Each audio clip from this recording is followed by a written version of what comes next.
Hey everyone, Eric Watson here, freelance writer, player of games, writer of boards, recorder of videos, and a tabletop role-playing aficionado. Welcome to the Monday edition by bi-weekly behind-the-scenes DM-only live stream crafting Icewind down, which I build, write, and prepare for our next session of Rime of the Frostmaiden. You're playing characters of Robin, Felice, Celeste, Edmund, or Thimbleweed. I did that way too fast. This is not the right stream for you, but for the rest of you, welcome. There, of course, will be spoilers. We stream our D&D sessions live on YouTube every Friday. Watch all of our D&D sessions and reviews here on YouTube. I promise I will do more reviews. I've not gotten a chance to do them in the last, 2 weeks. You can follow me on Twitter at Rogue Watson and join our official Discord server with an invite link in the description below. If you'd like to support the channel, please check out patreon.com/Rogue Watson. For our campaign, we use Roll20.net, and for streaming, I use Open Broadcaster software with Streamlabs. I just realized I'm wearing my headphones and I don't need to be doing that. Alright, we are back talking about the necropolis at Ithrin, and we are really getting towards the end at this point. I'm getting really nervous because now I'm trying to figure out how to wrap all this shit up. I mean, we made so much progress last time, it freaked me out almost. We've been, averaging 1 to 1.5 locations, and this time we did all of the Hall of Silk, all of the Tower of Illusion, kind of went through a encounter in the streets, including a sighting by the Shardlin Golem, and then finally arriving at the Tower of Necromancy. So we'll be doing, obviously, the Tower of Necromancy next time. I can talk about that here, I guess, although I feel like I've prepped about as much as I can prepare for. I guess we can talk about what happens if things go wrong, because most assuredly they will.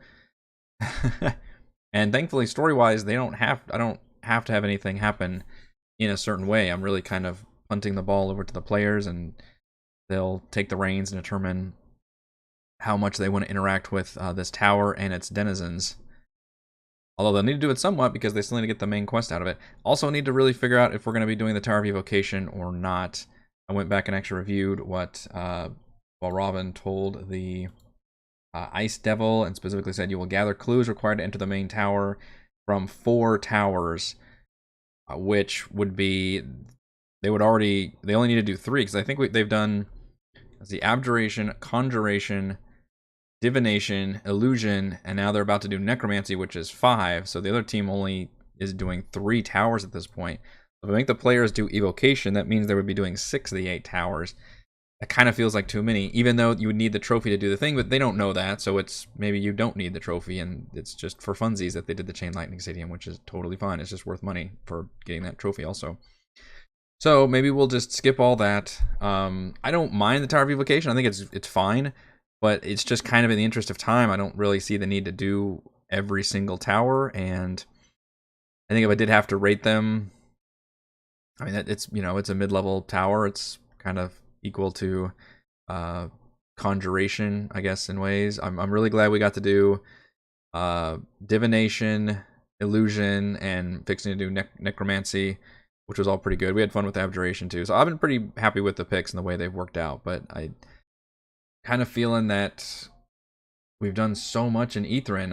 I've really milked this ancient cow for about as much as we can do, and expanded. I'm already using Expanded Towers of Ithrin to help flesh out areas, and I'm also then been designing my own areas. So, I mean, we're on session, I don't know what this is going to be, 10 or 11, I think, for just for Ithrin alone. The Doom of Ithrin. Yeah, this is going to be the 10th session since we entered Ithrin, which is a lot. So maybe after Necromancy, we'll start to wrap things up, and at that point, we'll need to have a scene where they come out of Necromancy and they can meet back up with Baelish, Nass, and the Ice Devil. How do I handle the Ice Devil? I don't know. The Ice Devil could have completed its work, and then Baelish and Nass could have... It did say they had to meet up with him, though, didn't it? You'll gather the clues required to enter the main tower from these towers, then you will meet us and provide the information you have learned in full. I think he said only then will you be allowed to go free, or something along those lines. So maybe he can meet up, and then forget if there was if they told him if I need to review that part again, I guess, if they were supposed to deal with Baelish and Nass at all or not. The Ice Devil is pretty strong, but Baelish and Nass are going to be some really strong stat blocks as well, and it would be very anticlimactic to just deal with all of that stuff off screen too. So clearly we can do something, but that should be. It kind of reminds me of, in a way, Omu at Tomb of Annihilation, where we had the standoff with the Red Wizards outside of the final dungeon. So they had completed all their shrines. They got back together. They got the parts they didn't need from the Red Wizards, and then there was a big battle that ensued right outside of, and it was kind of a little mini boss fight in a way, or maybe a legit boss fight. I don't know, kind of the boss fight of Omu, and then they were able to enter the final dungeon. Maybe I can swing something like that here. Valravn did talk to Avarice, and she basically said, hey, I'm here. It's kind of weird timing. Maybe I should have introduced Avarice sooner, because now it feels like, well, do we need to go talk to her? Can we just like go in the spire and complete things on our own? I can have her, troops maybe around. Maybe they're guarding the spire, and or maybe even when the players approach, they can, phone into Avarice, who can like teleport over here and appear, and then that's how we can make a big kind of social / combat sequence depending on what choices the players make. The interesting thing is, I think, if this were a video game, this would be a very scripted sequence where like the player would have to choose between which faction to support. A number of video games kind of do the faction route when it comes to choosing your path. But this is D&D, and we can kind of let the players play a little loosey-goosey with it. But I think ultimately, Baelish, Avarice, and Valen are all opposed to each other, and none of them would like to ally with one another. But maybe you could try to string them along and say, like, well, let's all try and just get to the Mythallar. The shitty part is, I don't want to put that many NPCs with the players.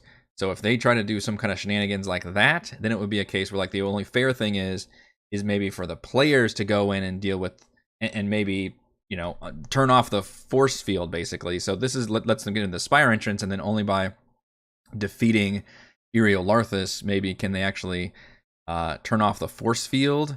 And then in case they kind of decided to not really choose any one faction, then they can have a big showdown at the very, very end with all these different factions trying to get their hands on the Mythallar, and then it really determines how the players handle all this, in which case I'll just try to have different scripted events and sequences in terms of who's attacking whom and how that plays out, because it's kind of crazy, and I tell you right now, I'm not quite sure how that's going to work. But the one thing we can script is the actual inside of the Spire of Eriolarthus, which I am going to change at least half of, I think. I want to change, for sure, the final boss. I don't want to use a Demi-Lich. I want to turn him into an Elder Brain. I think that's a much cooler creation, and kind of is more thematically appropriate, and plus the whole brain in the jar thing just makes sense. So I like maybe the first little half of the Spire of Eriolarthus, where they come in and there's brains in a jar, and it's just kind of like a bunch of social things they learn about. There's kind of an important NPC that you meet who I really like the idea of it. It's a brain in a jar attached to a helmed horror, so like the head is the brain in the jar. And she was like an apprentice of Eriolarthus, and she kind of provides a lot of important information to the players about what's going on here, and basically how to fix Ithrin, which apparently involves shoving his staff into the obelisk and like going back in time and doing all this. I'm not sure I'm going to play upon that. I think I'm going to keep it focused on just dealing with the Mythallar and the explosive arcane energies that are essentially building, and they need to get in there. And then I would love to create kind of a classic like season 3 of Stranger Things kind of a feel where, oh shit, this thing is gonna blow, and the only way we can turn it off is if somebody like sacrifices themselves in order to do it. End of Dragon Age Origins did a good like sacrifice at the end storyline as well, where you could kind of choose based on the choices you made along the way in terms of who would even volunteer to do that, or you could, as the player, choose to do that, or you could find some really dark magic means to figure out how to do it. And I thought that was all pretty interesting, so I would like to try to work that out if I can, but it's gonna be challenging for sure. For now, I guess we'll look at the Tower of Necromancy again and just make sure I've got all my ducks in a row for that place. I need to clean up my maps too. I've got All these maps still available, so we don't need the Wellspring. Not need the Hall of Silk. We do not need the Tower of Illusion. That was really fun, by the way. I enjoyed the hell out of that. Tower of Divination. Alright, Tower of Necromancy. By the way, hello to Rodrigo, Sylvan Fox, Ranger Sierra, Stan, Nate, Jeremy. You all are doing well. I need to put a reel on the map too.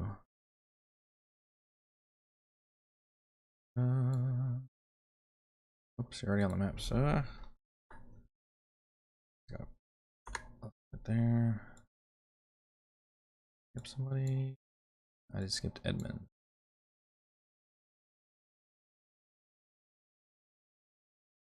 Yeah, and I already described the introduction of this room, which is really, really fun. Just a crap ton of crawling claws everywhere, a brain in the jar, trying to dissect a Nothic, which I think he has.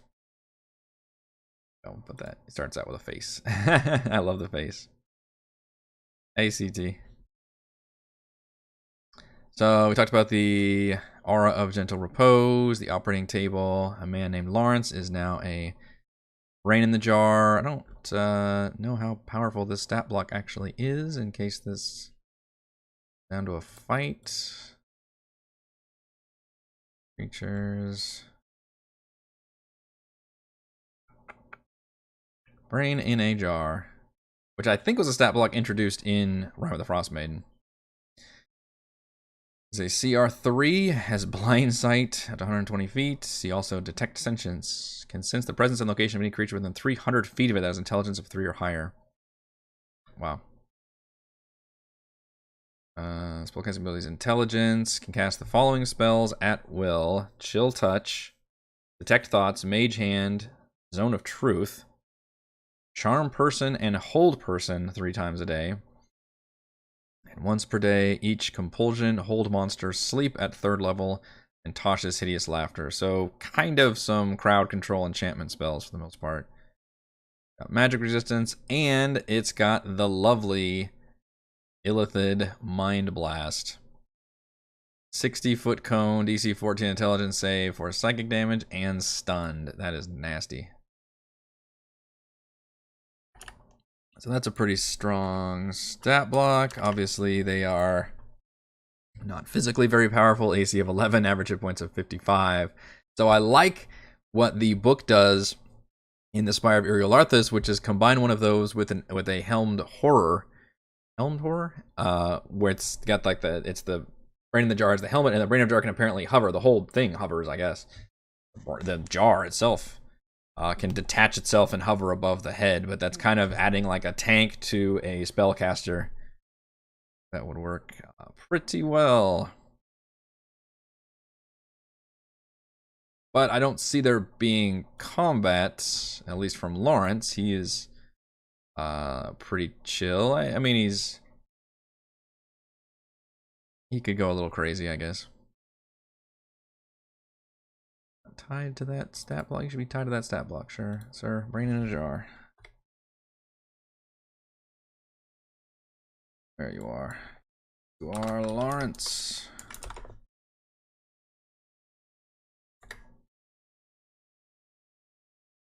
$55 average hit points. I may give him more just because he's a named NPC.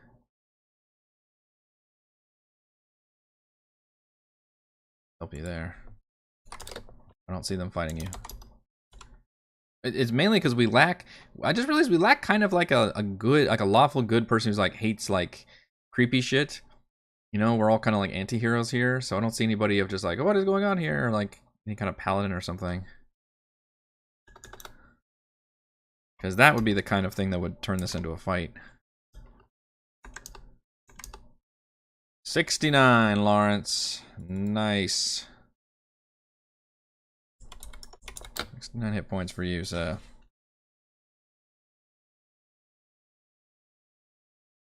Preparing for the shit weather tomorrow. Dude, you want to talk about crazy weather? Yeah, they do get bugged. I guess I could fix it. They come back online whenever they join the map. It got to 90 degrees today in Texas, and My oldest had a softball game today, so everybody was just melting.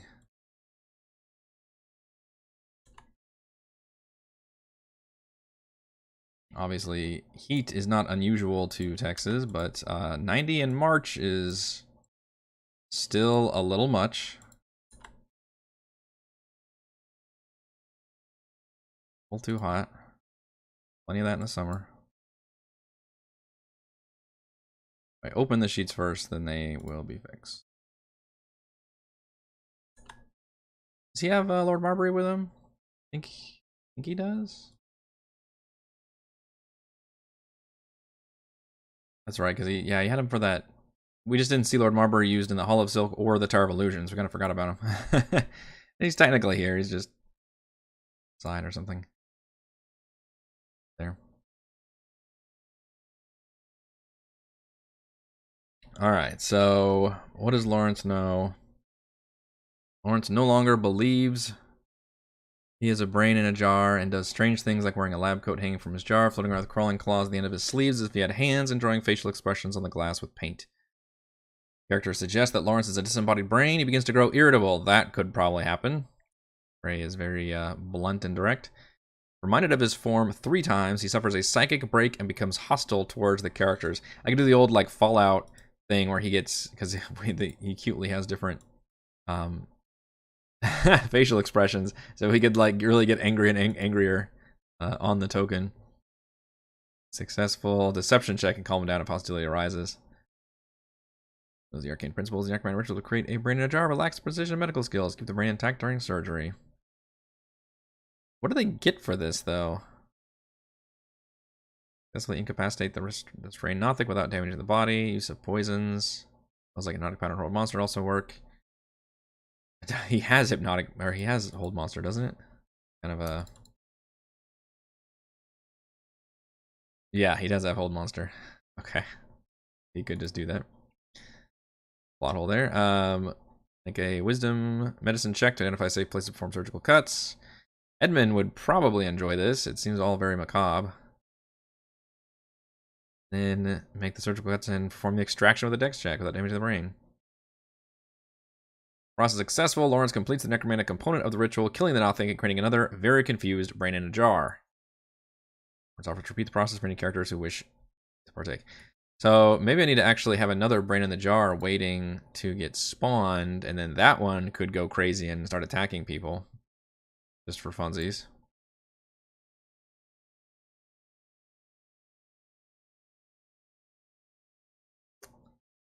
Let's say Veneranda brain. That's not... Is that the only token we have for brain in a jar?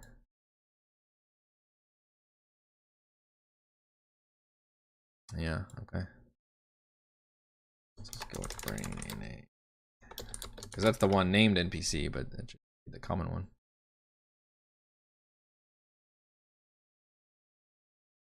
Wait,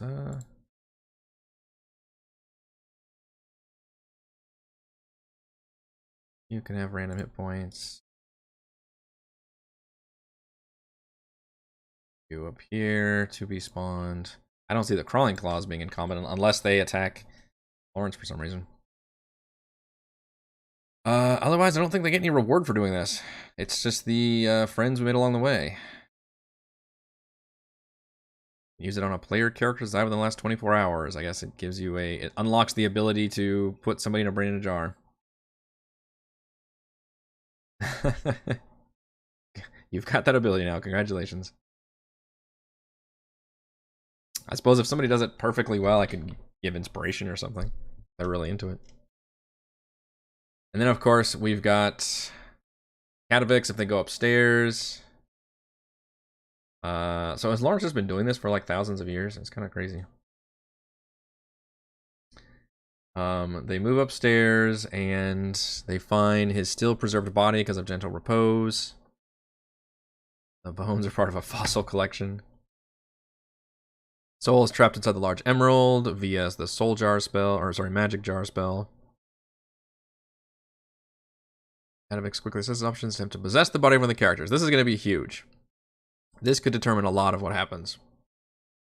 As soon as somebody enters the room, Possesses one of the characters with a preference toward those who are not obviously charismatic. So I guess the idea being he's smart enough to know it's a charisma save, and people who look charismatic, have that kind of glowing personality, would have a better chance of resisting him. Which I think is everybody except Valravn, because charisma... Well, I say charisma is actually not a dumb stat. A lot of people use that as their spellcasting stat. Pretty sure Valravn's got a, plus 10. We've got Thimbleweed, who would be an obvious target, because as a bug man, he probably doesn't have good charisma, which he doesn't, -1. Ray would be a 1. It's a good choice as a barbarian. I feel like out of all my players, Edmund would by far have the most fun with this. So I would like to target Edmund first if I can, unless the party splits and other people go upstairs first. But I would definitely have a preference of fucking with Raymond, because I think he would get the most enjoyment out of suddenly acting like a necromancer. And Celeste actually has a +5. She has proficiency in every single save. Is this something monks get? This is insane. Did I miss something here? Oh yeah, beginning at 14th level, your Master of Key grants you proficiency as all saving throws. Wow. I did miss that. I guess I never clicked on our sheet and actually saw it in action. I think it's been a key point to reroll and take the second result. That's fantastic. Suddenly, that is really powerful, by the way. You just got a +5 to all your saves. Holy shit. What a huge ability. Okay. So actually, Celeste is also up there with saves. So my real targets are Thimbleweed, Edmund, and Frey. Thimbleweed and Edmund both have -1s, and Frey has a +1 for charisma save. So I'm feeling pretty confident I'm going to get somebody. Because it does say that you immediately try another character if the first resists the saving throw until no viable targets remain. So I'm fairly confident I will be able to get that off. Trying to make that out. Zest. It's this one. Which literally says, hey, you are this character now. I don't think, I mean, it may not last that long, because the very first thing that the necromancer does is attempt to raise his body. Oh, nope, that's not it. Did I put this in here? That's actually from the transmutation.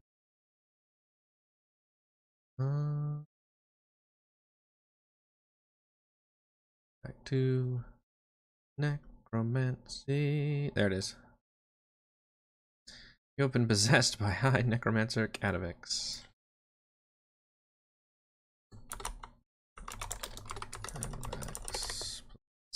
Call it. Soul's been ripped from their body and trapped inside the large gemstone. Your character's soul can perceive from the emerald using their own senses. They can't move, commune, or take actions at all. Your character's body is now inhabited by a 2,000-year-old necromancer wizard named High Necromancer Catavax, who you are now role-playing. So this is cool, because I like the fact that Dan, this is from Expanded Tires of Ether, obviously, is like, hey, just give this to the player and let the player do this. And I think they would have a lot of fun with it. I think most players would have fun with this. Catavix will grab the emerald that your soul is trapped in. With the emerald, keep it close and protect it from harm. Catavix knows there's a 500 gold diamond in the room that he kept for emergencies. He will first try to, which is why I think I'll be able to get this off, because the player is doing this and not me. He'll first try to locate it and then cast Raise Dead on his body. If he is successful, he will return to his own body and return you to yours. Catavix's goal is to take by the fate of his lover, High Enchanter Elvira, in the Tower of Enchantment. Shit, I need to change that. Because that is not going to be part of my game. Damn it. Rats. Rats. I will have to change that. Now this is a good question. Do I reveal who his lover is to the person being possessed by him? That's tricky. Power is an aura that causes all bodies within it to be under the effect of a gentle repose spell. Catavix doesn't want to harm the party if he doesn't have to, and will reveal that he has possessed one of their friends if he thinks it will help ensure their cooperation. Straight up, like, changes all your stats. And literally gives you different stat blocks, too, which is kind of funny. You become a 12th level wizard. which is technically a slight step down.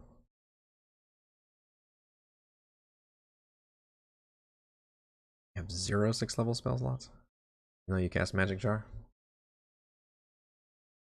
Yeah, unfortunately I have to change that bit, the High Enchanter Revire and the Tower of Enchantment, because that is... I definitely don't want the players going after the Tower of Enchantments, and instead the big change I'm making as a lover was actually Oral, and that would make him a possibly critically important NPC to deal with Oral when she shows up. Which she would once the Mythalar has been exposed, I think. So I may have to just edit this or just maybe black it out like redacted. I could do like a... literally just get a black Sharpie like like the DM redacted this.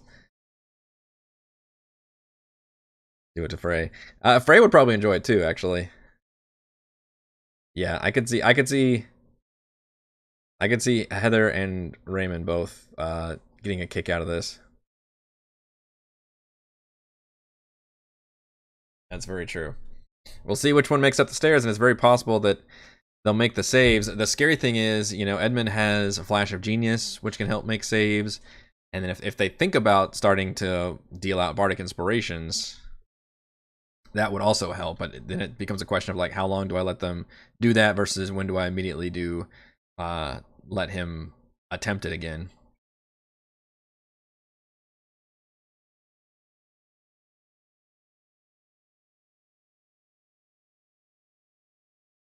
It doesn't say anything if he just fails completely.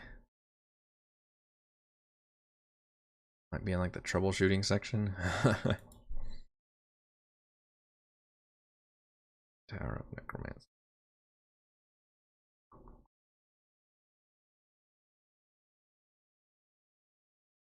No, it doesn't mention. All players will enjoy deception between players or possession of their character. Mine will, I think.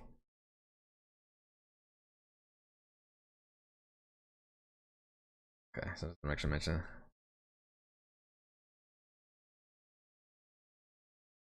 And that's true. The only way that they can get this is from Katavix, though.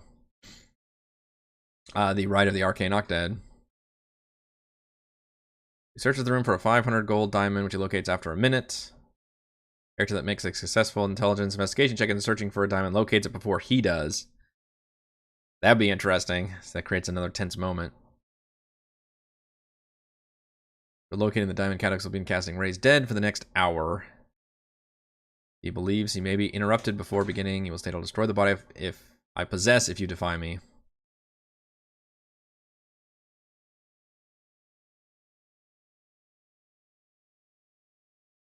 I'll not let me have my body. This body shall suffice my business. Yeah, so it's possible you don't let him raise his body because maybe they think that's too dangerous, but then he would just stay possessed, I think. Although, there are ways to expel the bodies, right? Because I assume this uses the ghost functionality of possession. We have to look up the ghost again. Although we do not have any clerics on the team.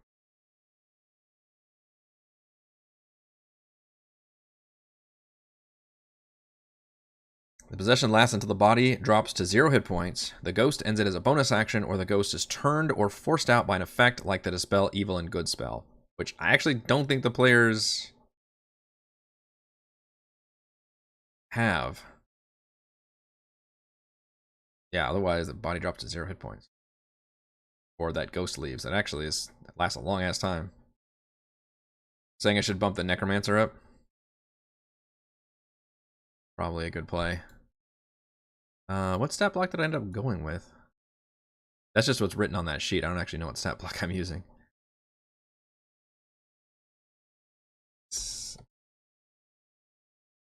Necromancer from the, I think it's a Cobalt Press Creature Codex. Which is a CR6. Which is pretty close. Doesn't quite have 6th level spells.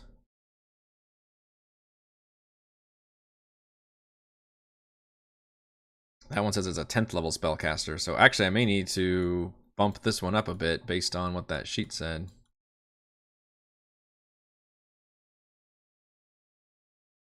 Where did that go.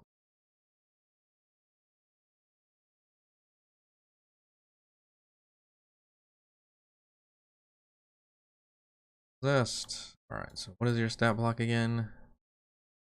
Intelligence 20. Change that.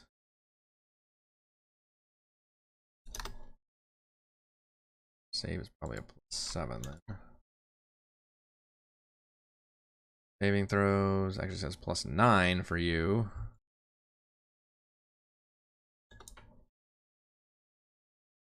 Wisdom is a 12. +5. Charisma score is 11. Keep his higher stats. Grim Harvest. Once per turn, a living creature fails a saving throw. It's harmed by one of the Necromancer's necromancy spells at first level. Hard Necromancer regains HP equal to 3 times the spell's level. Necromancer casts Animate Dead. It can target 1 additional corpse or pile of bones, creating another zombie or skeleton as appropriate. Have an additional 9 HP and a +3 to weapon damage rolls. Better Animate Deadsies. Of course, the Chill Touch cantrip.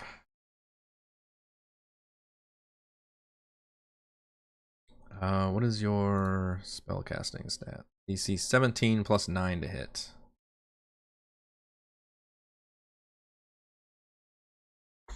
I mean, that seems strong enough right there. How do I actually tell the sheet it's a up your challenge rating? I were to just cast Chill Touch. That's only a +8.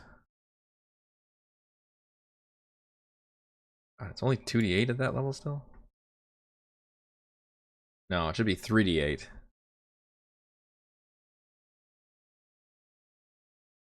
Yeah, I need to make that 3d8. How do you know what level you are? It still just says 1d8. Enter progression.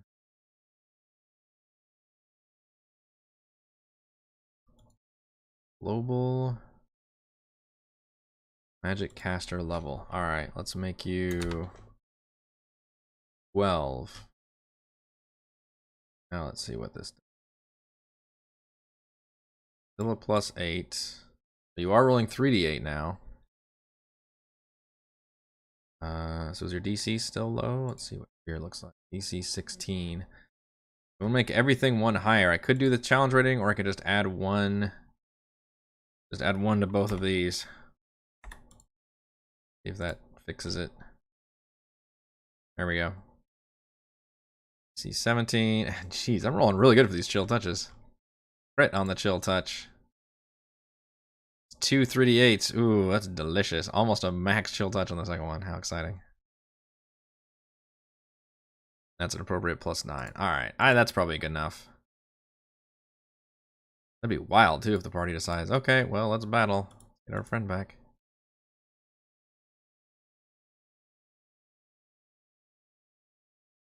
Damn it. Necromancers get minions? Yes, although you do have to be able to target a corpse, I think. There's a pile of bones, or a corpse of medium or small humanoid with a range. Which... There are bones in the room that he's in, so he could technically animate them. Valin could as well. Valin would probably be pretty excited about it. In fact, I need to put her in this room. Poor Valin, I forgot about you. Everybody forgets about Valin.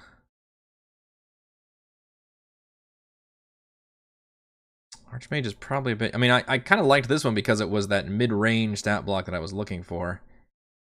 Wasn't super huge, but got the job done. I will probably give him close to max hit points, though. Dude's a couple thousand years old. Right?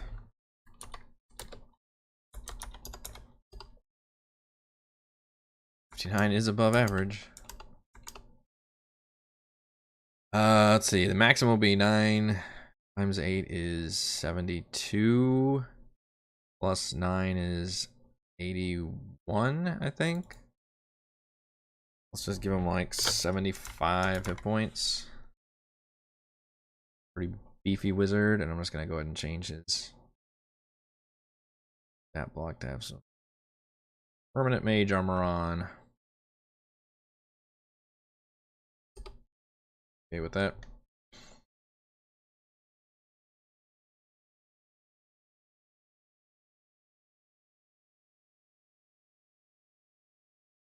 Spell magic, fear, vampiric touch, blight, ice storm, stone skin, cloud kill, cone of cold, and then of course he has to have the magic jar spell apparently.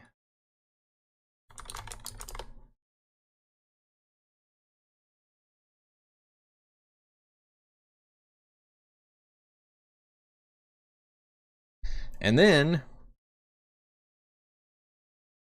if at any point the party asks for a line of the Rite of the Arcane Octad, he offers to tell them the line after they help him discover the fate of his lover, which is High Enchanter Elvira in here. Of course, I will say it's going to be oral. This is a problem, though, because I need to... He needs to be able to provide the line to where they can get inside. So maybe he'll say, I'll provide the line. I say he could make them take him to the Spire entrance. Maybe he'll be like Iriala. No, with this character, I probably won't need Veneranda, because this character would surely be able to provide all the information that she would know. He's been there.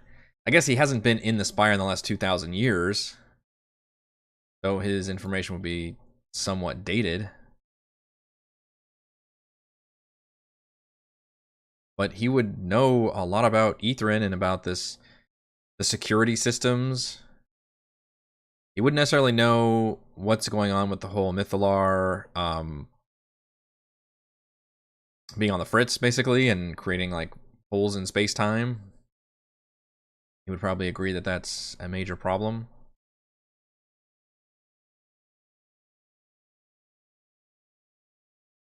But I really want to do the twist where his lover is Auril the Frostmaiden, and the players can either, I could tease it to where the players either figure it out immediately, which they very well might, or they don't figure it out and it becomes just a thing that I can reveal later, or they figure it out and just don't tell him necessarily, or they do tell him. Like, all these things are possible. But he will have to give the line to them, obviously, so they can make it inside the Spire. It does say Catavix's body will also give the line of the rite if questioned under the effects of a Speak with Dead spell. That's pretty interesting. I don't have access to that spell, but maybe they can find a treasure of that.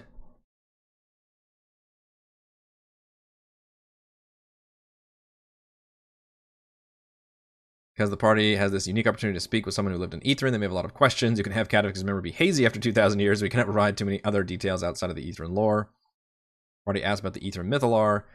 We can have Catavix share where it is located, and the last person attuned to it was his master Iriel Larthus, who resided in the central spire of the city. That would be an interesting information. Basically reveal the fact that, like, if the Mythalar is functional, that means somebody must be attuned to it. I would even say, I kind of like the idea, because doesn't the Spire of Iriel Larthus have, like, this council? Yeah, I don't know if you guys can see it. My overlay might be cutting it off a little bit. And unfortunately, whenever I blow images up on Roll20, I can't actually move them. But there's kind of a scene here in the middle of the Spire where there's like a bunch of chairs around, like where they kind of met. And I wonder if I can spin it where, like, normally attuning to the Mythalar, there was like the entire council of wizards did it at once. And that was how they had it do things, like had it fly around and shit, because it was so powerful, no one person could do it. And so he would be worried why it's still functioning. It's like, is the whole council still alive in the Spire all these years later? Like, you can't imagine like how that would work. So he could kind of provide some interesting information that would just lead to more questions. I really need to go back over Spire of Iriel Larthus and make sure Not just pulling this out of my ass. And maybe I'll keep more of it than I think I will, because I think a lot of it is not dungeon crawling. It's a lot of like just exploration and information you find. Yeah, there's some treasure in here. Search of Cadavix's quarters yields several illegible tomes, 500 pounds of fossils worth a total of 10,000 gold, a 500 gold diamond if not consumed by the Raise Dead spell, a 500 gold emerald used for the magic jar spell, staff made from a dragon wormling spine, which can be used as a spellcasting focus, and a librum of souls and flesh. Cadavix's spellbook is faded over the years and is no longer usable, which would make him functionally useless, I think. Can he use without a spellbook? Maybe he just can't change his spells. Ring of Sound Mind, a gift from Elvira. I don't think I brought those over into this game. A love letter from Elvira to Cadavix. Letters located in the folds of a book made on exquisite pink paper. Ooh, can I use that? Let's see. Use this letter, or is it reveal who she is? My dear Caravex, there is no sending spell that can contain the amount of affection I felt for you. You're the only person who I feel has ever seen the real me, though I suppose I should not be surprised that a necromancer would be the one to see past the glamour into the soul within. With this letter, I give you a ring as a testament of my feelings to you. The ring has the power to make its wearer resistant to the charms of a wily enchantress like me. Okay, so I just reveal her as enchantress. And I feel like that would not work as Aurel's backstory. And Lightning Tournament, that's cute. Unfortunately, me changing all these things means I can't really use these handouts, but maybe I can get away with making my own.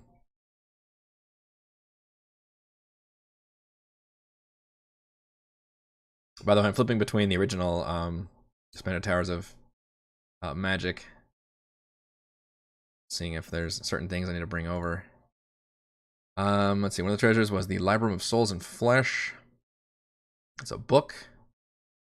Following spells, which are wizard spells for you while you're attuned to the book. Requires attunement by a wizard, so Valin would love it, I guess. Summon undead, speak with dead, finger of death, false life. That's okay, a lot of death spells. Take on a semblance of undeath for 10 minutes. Dead creatures are indifferent to you. Yeah, that's kind of cool. I mean, I could maybe still have like some kind of cool magic item that Valin could do. Maybe that's just his spellbook too. He agrees to give Valin his spellbook if the players care. Against being charmed. Not gonna care. But having a love letter would be kind of cute. I have to figure out what Aurel was like before she became a goddess.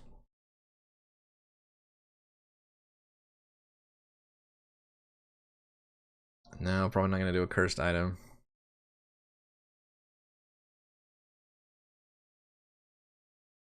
So we will see. It's going to be fascinating to see what the players end up doing here. But if all goes according to plan, Cadavix, they have fun with Lawrence, do whatever they want. Cadavix possesses somebody. They have a brief moment of high drama where they figure out what the hell's going on while the possessed character tries to find a diamond and then resurrect a body in here. Assuming I get away with that, then Cadavix will restore himself to his own body and give the player back their soul. And then his whole deal, as written, is wanting to just basically go to the Tower of Enchantment and figure out what happened to his lover. But that's not going to be the case here. Instead, he'll want to know what happened to Aurel, although he'll probably call her by a different name. I could even still use Elvira. And try to figure out and what would where would he want to go? Write myself in a corner with this one. Yeah, cold and distant. I know, I don't picture her as even writing a love letter. I see it maybe very ambitious though, for sure.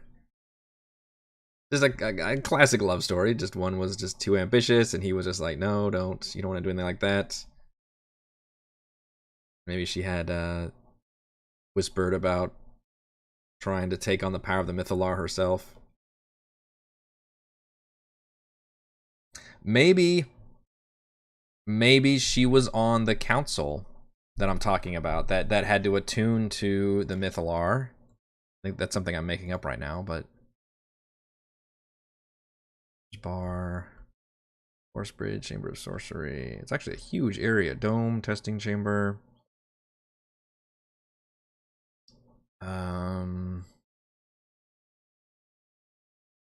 Okay. Testing chamber. Flesh to stone spell. Speak thy master's name and enter. Character succeeds on DC intelligence. Symbols on the doors on the 8 schools of magic. But any of the 8 doors reveals their darkness. Beyond a creature has dark vision can't see. Speak one of Irialarthus' 8 apprentices and then step through the door associated with that wizard's school of magic. So she could still be the... She'd probably be the high transmuter. Right? Wouldn't that make more sense to become a cold? Be transforming? Probably makes more sense.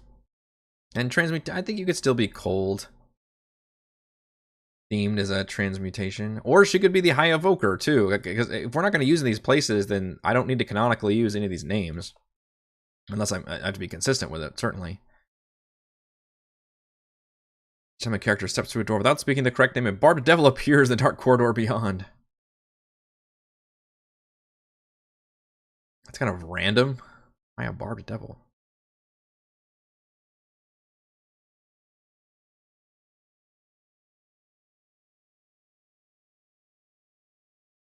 Look at the spire. It's finally happening. We're looking at the spire. The final area. I do kind of plan on using another map here, though, but I may use a good chunk of this one because I do think it has stuff worth doing.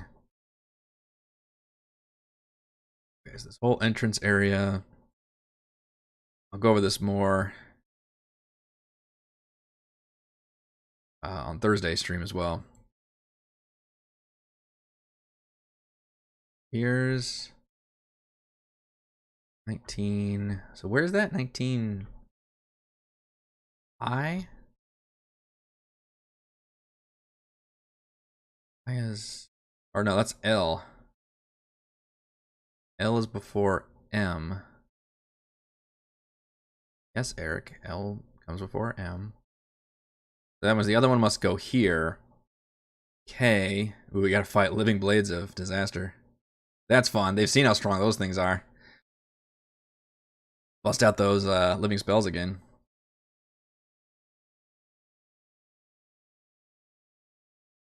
My master's name and enter. Wait, okay, so these are the doors. Gotcha. Okay, so you have to speak the name and enter. That's kind of a cool little puzzle thing. Then the Chamber of the Ebon Star, which is M.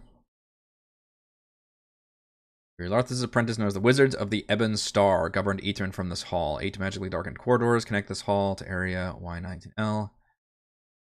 10-foot passageway leads to a locked double door beyond which lies a balcony. And this is where maybe I could put the boss chamber I'm planning on doing. When Starfield represents the cosmos, it was known to the Netherese. A character who studies its fields sees a strange phenomenon. A dark field. Represents no star exists today. Represent 8 schools of magic. Anyone who has a supernatural charm gained by drinking from the goblet in Area Y8 can safely sit in the chair for the school of magic tied to that charm. Well, unfortunately, they lose the charm after 24 hours. You can sit in the chair whichever matches their chosen arcane tradition.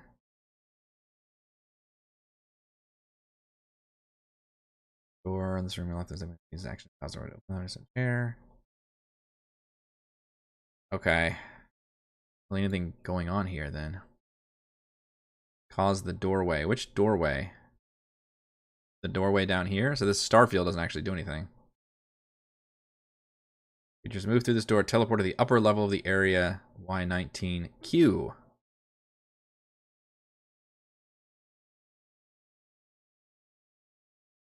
There's some more chambers off to the sides.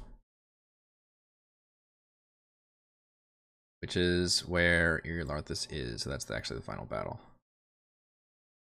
Which is kind of a lame final battle room, frankly.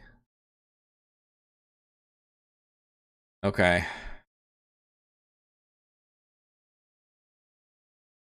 So yeah, maybe he thinks enchantment. Oh, you like evocation more? Yeah, I guess that's where all the cold spells are. So maybe she was the high evoker. And he thinks that if the Mythalar is still must be active now, then maybe some of the Wizards of the Ebon Star survive, which I guess is just the club they have for all the high. Is it the same as the? I guess it is, because it even says on the doors, like, speak my name. So it must be all the leaders of the towers are part of this special club,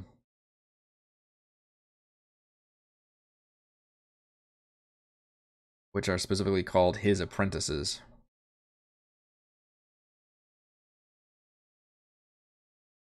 I might change the barbed. It seems so random. A barbed devil attacks him.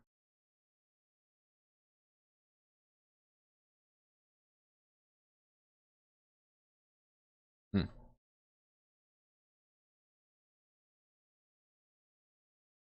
Used one of those before.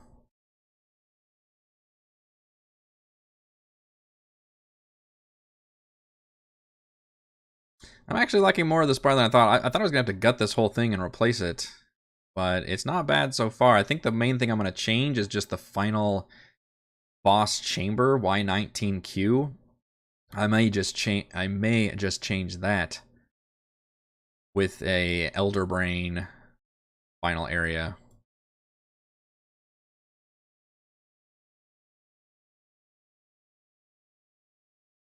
I don't know about keeping this starry field though. That seems kind of distracting.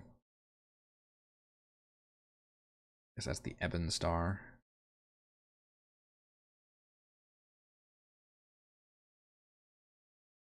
Character next long rest can get 20 intelligence saving throw. There's no advantage to looking at the thing. It's only bad things.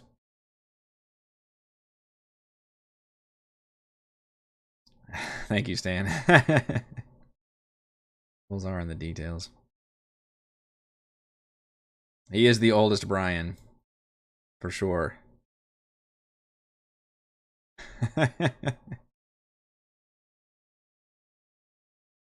Scroll of the Comet just laying in this freaking library.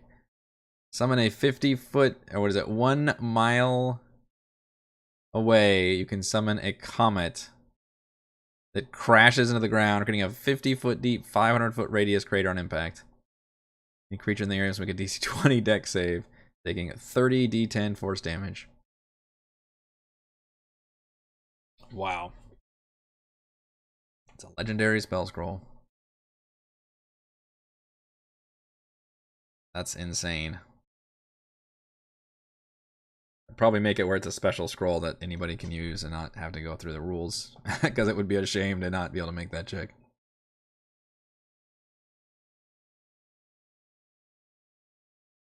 Oh, so the balcony's not the thing that opens. So what's the door that opens then? Is it the star thing that opens? I mean, he is the balcony.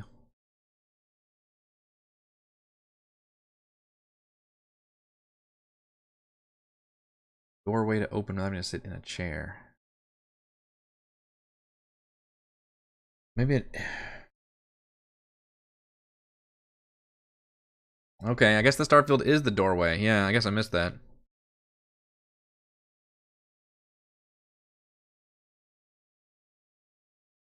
Normally you'd have to sit in a chair to make it open. Creatures that move through this door are teleported to the upper level of Area Y19Q. You know what? That's video game wise. If I was writing the video game, that's why you need to ally with one of the wizard factions, because one of them, either Valen or Avarice or a Nas, would be able to sit in a chair and thus activate the doorway.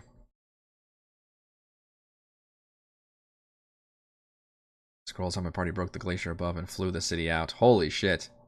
I do like the idea of, like, somehow, like, if you successfully, yeah, maybe that could be a possibility. Because he's no longer gonna have a staff of power. I don't know about using the whole obelisk back in time thing. It just seems kind of wonky. Because in fact, as written, it's like you bring all of Faerun back in time. Like, all right, well, then it can no longer be a part of our D&D cinematic universe. So that one never quite sat well with me in terms of the ending.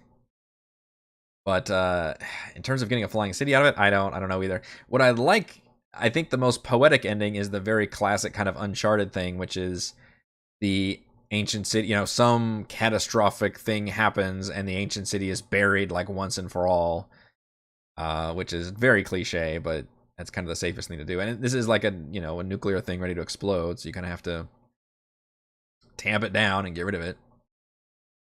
But that's the kind of sequence I would like to do. But you would need to have some kind of emergency egress for sure involved in that. Maybe that's the crater can be an exit. Blast a hole through the ice to get out before everything explodes.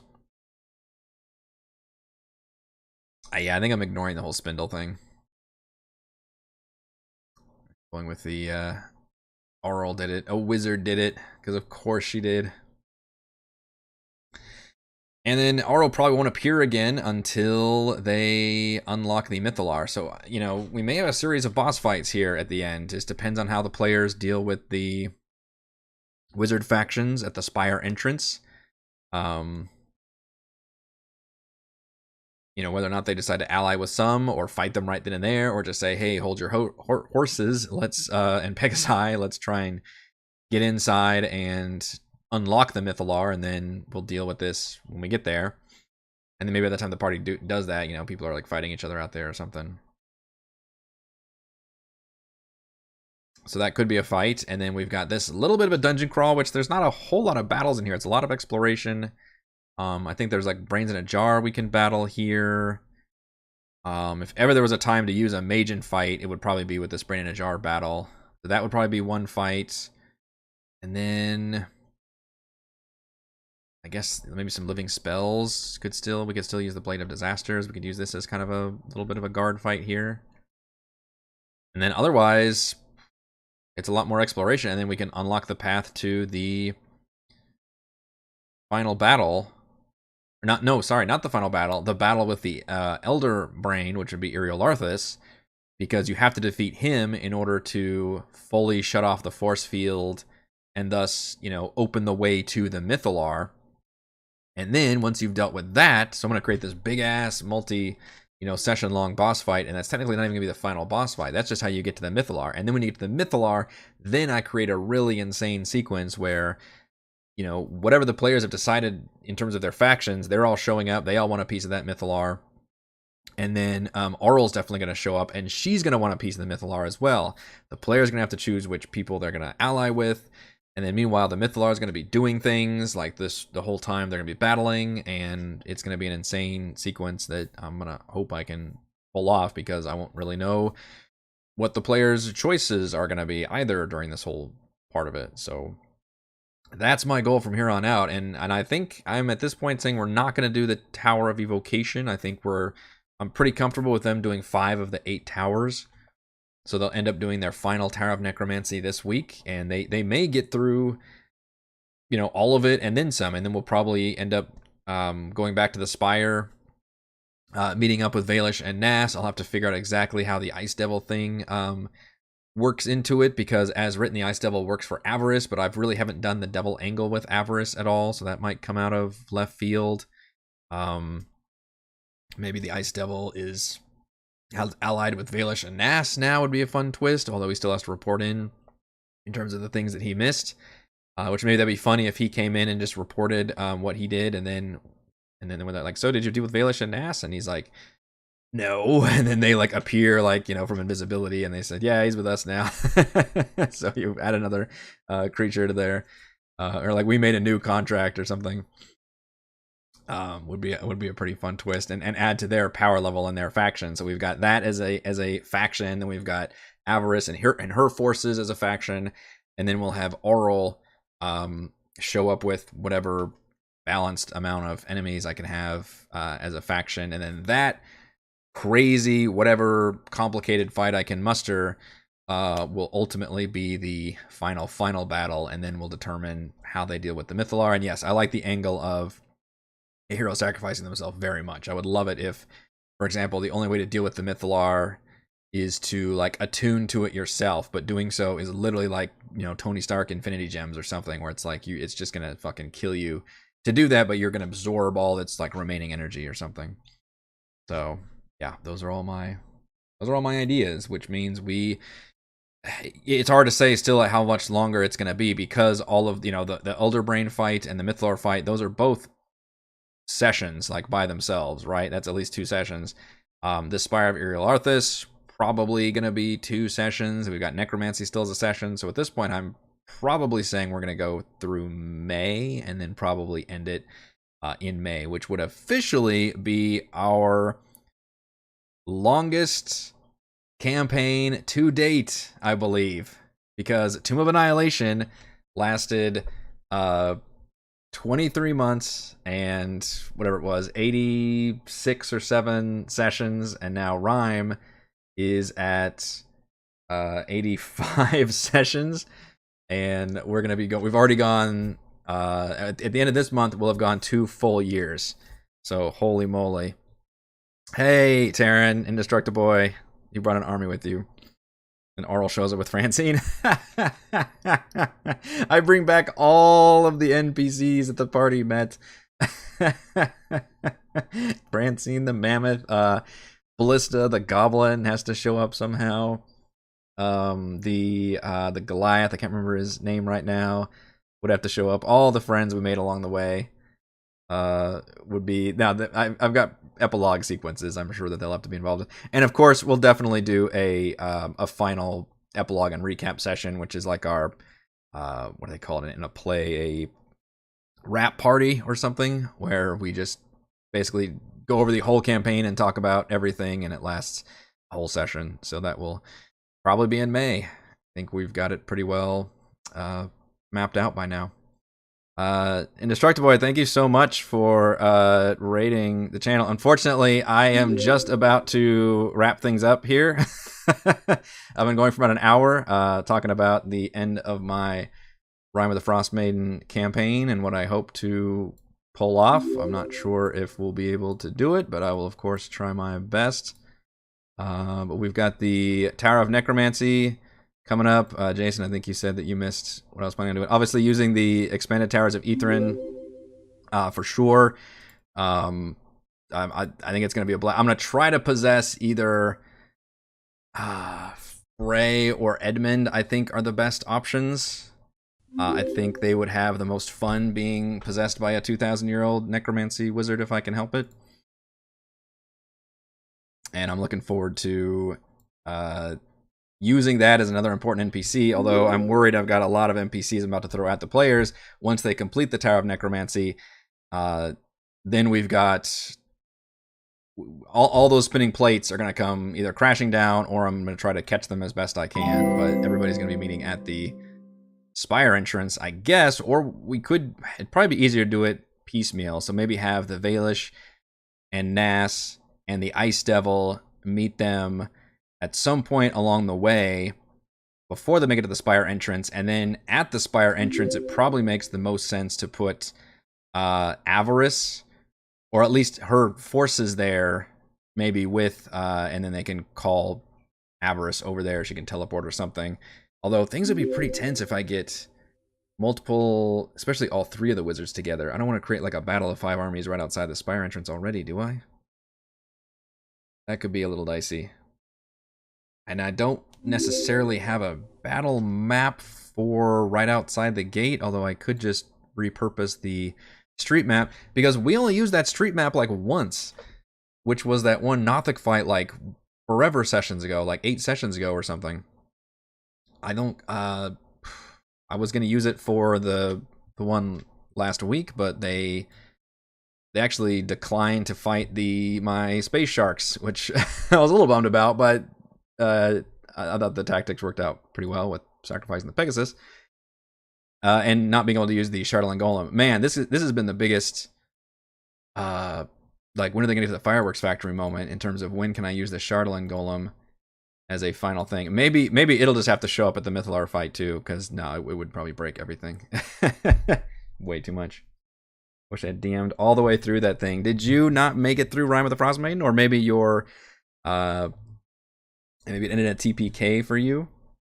Vote nuclear option. Yeah, the bad ending is the Mythalar, you fail at containing its energies, it explodes and just kills everyone inside here. Because that's basically what's happening, or what's going to happen if the players don't try and stop it. And then, depending on all their choices and actions, is, you know, maybe even try to kill a goddess here. I don't know if somehow, using the power of them. Or, what also be a cool ending is if, I talked about how maybe one player can sacrifice themselves to kind of attune to the Mythalar by themselves, very much like a Infinity Gem situation where no one person should be able to do it. But if you do, the same thing that happened to Auril in my campaign, where you become a god. you are given an apotheosis. So that would be an insane chance for a player to basically suddenly ascend at the same level as Auril, and then you could have this hilarious, like, anime credit sequence of just two gods just blasting into each other or something crazy. Man, all of this could happen. I have no idea.